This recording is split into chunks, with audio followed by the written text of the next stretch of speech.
বিসমিল্লাহির রহমানির রহিম। আমি এখন আছি ফরিদপুর চক বাজারে। আজকে হাটবার, তা মূলত আসছি সবজির বাজার দর দেখার জন্য। তা এখন আমরা বাজার দর দেখব, দেখি সবজির কিরকম দাম দস্ত আছে। আমাদেরকে বলেন তো আজকে লাউ কিরকম বিক্রি করতেছেন? এভারেজ লাউ 10 টাকা থেকে 15 টাকা 20 টাকা। 10 টাকা থেকে 15 টাকা মাত্র, এত কমছে? আর এই বেগুন? বেগুন এটা 40 টাকা, 30 টাকা, 40 টাকা। 30 বেগুনের দাম তো কমছে। আর এদিকে গোল বেগুন? গোল বেগুন এটা 40 টাকা, 50 টাকা। আর এদিকে লেবু কত করে হাতে বিক্রি করতেছেন? লেবু 10 টাকা হলে। তারপরে শসা? এটা 40 টাকা। 40 টাকা। হ্যাঁ। আর পটল? পটল 20 টাকা। মাত্র 20 টাকা।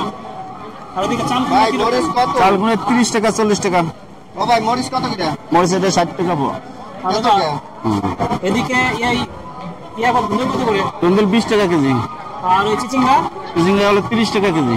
তার মানে তো বলা যায় সব ধরনের সবজির দামই কমে গেছে। হ্যাঁ, সব অনেক ধরনের কমে গেছে। অনেক কমেছে, অনেক কমেছে। এই মিষ্টি কুমড়া কিরকম ফালি বিক্রি করতেছেন? ফালি বিক্রি করতে 20 টাকা ফাইল। এই যে ফালি নিক 20 টাকা। 20 টাকা। আর মিষ্টি কুমড়া এমনিতে কেজি কত করে বিক্রি করেন? কেজি আমি 25 টাকা কেজি বিক্রি করতেছি। 25 টাকা। আগে তো 40 টাকা 35 টাকা ছিল, তার মানে একটু কমছে মিষ্টি কুমড়ার দাম। কমছে, একটু কমছে। আচ্ছা, তার মানে সব সবজির দামই মোটামুটি কমছে। আমর ভাই, হ্যাঁ, এই লাউ আজকে কত করে পিস বিক্রি করতেছেন? 30 টাকা, 25 টাকা। এটা বড় বড় লাউ, তাও 20 টাকা। 30-25। হ্যাঁ। আর এদিকে আপনার লেবু আজকে কত করে হালি বিক্রি করতেছেন? 3 আলি 20। 3 হালি 20, এত কম? হ্যাঁ, বেশি নামছে। কাগজি লেবু না? হ্যাঁ হ্যাঁ। আর এদিকে বেগুন? 40 টাকা। বেগুন 40 টাকা। হ্যাঁ। আর পেঁপে কত করে বিক্রি করতেছেন? 30 টাকা। 30 টাকা কেজি। আর ওদিকে দেখতেছি বরবটি 20 টাকা দিই। 20 টাকা আটি। কত টাকা আছে এখানে? আধা কেজি। আর ওই দেখতেছি মৌলবি কচু, এটা কত করে বিক্রি করতেছেন? 10 টাকা দিই। 10 টাকা আটি। আর ওইখানে কাঁচা কলা?